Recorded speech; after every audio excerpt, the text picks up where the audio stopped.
दलाल कोई एक जात नहीं थे। यदि काला पानी हुई थी जिसमें सबसे ज्यादा जनसंख्या आदिवासी, दलित और मुसलमान की थी, तो उसमें 40 से 50% ऊंची जात में ब्राह्मण का भी था। आप उठा के देख लीजिए। मैं उनसे पूछना चाहता हूं, 4-5 नाम ही दूंगा, ज्यादा नहीं। आलोक मेहता जी, चंद्रशेखर आजाद कौन जात, लाला लाजपत राय कौन जात, पंडित राम प्रसाद बिस्मिल कौन जात, रानी लक्ष्मीबाई कौन जात, तात्या टोपे कौन जात, मोतीलाल नेहरू कौन जात जिसने पूरा इलाहाबाद दुनिया को दान दे दिया, पंडित लाल नेहरू कौन जात, गणेश शंकर विद्यार्थी कौन जात, महाराणा प्रताप कौन जात। अंग्रेज ने आजादी के लिए, अंग्रेज से जब हमारे राजा लड़े तो उसमें 50 से 60% ऊंची जात के थे। खाली गाली देना। सबसे ज्यादा यदि तोप और बंदूक का गोली खाया वो आदिवासी, दलित है और मुसलमान, और नेतृत्व के शासन में सबसे बड़ी कुर्बानी दी वो ऊंची जात के लोग। राम के कैरेक्टर को अपना लीजिए, हनुमान को जिंदगी में अपना लीजिए, और 95% जो उसमें ज्ञान है उसको अपना आइडियोलॉजी बना लीजिए। 1% को छोड़ दीजिए। 1% के चलते अपनी दुकान चलाना और बीजेपी का एजेंडा तय करना, ये सब के सब लोग बीजेपी का एजेंडा तय कर रहे हैं। भाजपा मियां को गाली देता है, हिंदू मियां करता है। इसकी औकात नहीं है चाइना को चैलेंज करने की, इसकी औकात नहीं है रूस और अमेरिका की बात करने की। मैं इतिहास आज बताना चाहता हूं। 200 साल पहले गोरा काला का झगड़ा था अमेरिका में। काले को पट्टी बांध के रखा जाता था, और जब यह शब्द अमेरिका के बड़ी डेमोक्रेसी में खत्म हुई, एक बार भी गोरा काला का सवाल नहीं हुआ। बिना हर जाति, धर्म और मजहब, बिना हर रंग और भाषा को जोड़े और बिना नीचे को सम्मान दिए आप भारत को नहीं बना सकते। कभी तारन, कभी हारन, कभी 10%, कभी ब्राह्मणवाद, कभी लंगड़ी, कभी टंगड़ी। स्पीकर थे तब लंगड़ी नहीं थे नीतीश कुमार। कि अब बीजेपी महागठबंधन को तोड़ने के लिए लालू यादव और तेजस्वी पर हमला करेगा, उसकी इंक्वायरी बढ़ाएगी। जब नीतीश कुमार को हिला नहीं पाए गाली गलौज के अलावे, अब गठबंधन को तोड़ने के लिए तेजस्वी और उस पर हमला करेंगे। पुण्यतिथि है जिसने प्रेम सबको जोड़ा, और एक तरफ राहुल गांधी जी आज 150 दिन में जिसने भारत को जोड़ने का प्रयास किया है, एक एक आदमी को, बिना हर जाति, धर्म और मजहब, बिना हर रंग और भाषा को जोड़े और बिना नीचे को सम्मान दिए आप भारत को नहीं बना सकते। भाजपा और आप में फर्क क्या है? भाजपा मियां को गाली देता है, हिंदू मियां करता है। इसकी औकात नहीं है चाइना को चैलेंज करने की, इसकी औकात नहीं है रूस और अमेरिका की बात करने की। मैं इतिहास आज बताना चाहता हूं। 200 साल पहले गोरा काला का झगड़ा था अमेरिका में। काले को पट्टी बांध के रखा जाता था, और जब यह शब्द अमेरिका के बड़ी डेमोक्रेसी में खत्म हुई, एक बार भी गोरा काला का सवाल नहीं हुआ।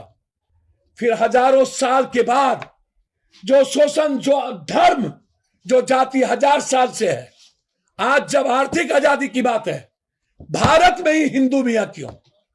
भारत में ही दलित गैर दलित क्यों? भारत में ही शोषण की नींव डोम चमार आदिवासी क्यों? भारत अमेरिका से क्यों नहीं सीखता है? क्या कारण है कि अमेरिका तरक्की की बात करता है? मात्र 2 डेमोक्रेसी होने के कारण एक बार भी अब काला की चर्चा नहीं होती है। भारत में बीजेपी मात्र हिंदू मियां, मात्र हिंदू मियां, हर बातों में हिंदू मियां, और क्षेत्रीय बाटी हर बातों में जाति को गाली देना। तारन, तारन का मतलब देखना होता है। अक्षरकटवा ज्ञान न रखिए। जो अक्षरकटवा ज्ञान रखते हैं ना, उनसे मैं आग्रह करूंगा राम के कैरेक्टर को अपना लीजिए, हनुमान को जिंदगी में अपना लीजिए, और 95% जो उसमें ज्ञान है उसको अपना आइडियोलॉजी बना लीजिए, 1% को छोड़ दीजिए। 1% के चलते अपनी दुकान चलाना और बीजेपी का एजेंडा तय करना, ये सब के सब लोग बीजेपी का एजेंडा तय कर रहे हैं। एक तरफ राहुल गांधी परेशान है जोड़ने के लिए, गांधी ने गोडसे की गोली खाई भारत को एक करने के लिए, और ये लोग कभी तारन, कभी हारन, कभी 10%, कभी ब्राह्मणवाद, कभी लंगड़ी, कभी टंगड़ी। स्पीकर थे तब लंगड़ी नहीं थे नीतीश कुमार। अरे 2024 के लिए संकल्प लेने की जरूरत है। जन अधिकार पार्टी महागठबंधन के साथ पूरी मजबूती के साथ खड़ी है। सवाल पप्पू यादव के चुनाव का नहीं है, सवाल भारत बचाने का है। हम रहे न रहे, भारत की डेमोक्रेसी, भारत का संविधान बचना जरूरी है। इसीलिए आज ये प्रेस कॉन्फ्रेंस है। प्रेस कॉन्फ्रेंस का सीधा मतलब है कि अब बीजेपी महागठबंधन को तोड़ने के लिए लालू यादव और तेजस्वी पर हमला करेगा, उसकी इंक्वायरी बढ़ाएगी। जब नीतीश कुमार को हिला नहीं पाए गाली गलौज के अलावे, अब गठबंधन को तोड़ने के लिए तेजस्वी और उस पर हमला करेंगे। और दूसरी तरफ बीजेपी इन लोगों के पीछे लगी है कि ऐसे ऐसे मुद्दे हमें दो जिससे हम जनता में मजबूत हो पाए। इसलिए आग्रह करेंगे तेजस्वी यादव जी से और नीतीश जी से, ऐसे लोगों को साथ रखना हो आप रखिए, लेकिन भाषा पर रोक लगाइए। इतिहास का ज्ञान नहीं है तो उस पर चुप कराइए। मेरा आग्रह है कि दलाल कोई एक जात नहीं थे। यदि काला पानी हुई थी जिसमें सबसे ज्यादा जनसंख्या आदिवासी, दलित और मुसलमान की थी, तो उसमें 40 से 50% ऊंची जात में ब्राह्मण का भी था। आप उठा के देख लीजिए। मैं उनसे पूछना चाहता हूं, 4-5 नाम ही दूंगा, ज्यादा नहीं।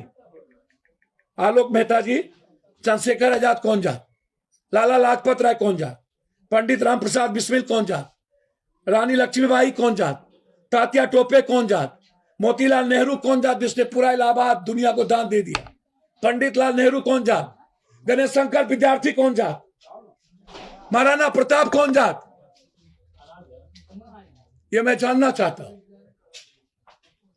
यदि भारत की आजादी में चाहे राजाओं ने जिन कारणों से अपने अस्तित्व को बचाने के लिए उस वक्त समझौता किया था और अपनी संपत्ति बचाया मुगल और अंग्रेज से, तो उसी तरह अंग्रेज ने आजादी के लिए अंग्रेज से जब हमारे राजा लड़े तो उसमें 50 से 60% ऊंची जात के थे। खाली गाली देना। सबसे ज्यादा यदि तोप और बंदूक का गोली खाया वो आदिवासी, दलित है और मुसलमान, और नेतृत्व के शासन में सबसे बड़ी कुर्बानी दी वो ऊंची जात के लोग नेतृत्व में, क्योंकि शासन के मुख में वही थे। तो क्लियर चैलेंज है मेरा। इसीलिए नीतीश जी, जरूरत है बीजेपी के एजेंडे को रोकने की, इस पर चुप करने की जरूरत है। और जगदानंद सिंह को खाना खिलाने से बेहतर है, कितना दिन सांप को खाना खिलाइएगा। लगातार सुधाकर सिंह गाली दे रहा है, परसों भी सुधाकर ने नीतीश कुमार को गाली दिया। ये सांपनाक नागनाथ को क्यों पाल रहे हैं नीतीश जी आप दोनों? ये लोग आस्तीन के सांप है, आपके पीठ में चूड़ा भोग रहा है, बीजेपी के हाथ खेल रहा है। रोकिए इन लोगों को, बचाइए बिहार से भारत को। सिर्फ विपक्षी के गठबंधन से नहीं, हमें भी इंटरनल मजबूत होना पड़ेगा। आज यही मेरी संकल्प है। छात्र इकाई की बैठक में हम लोगों ने भूमिका तय की है लड़ने की। धन्यवाद। नीतीश कुमार ने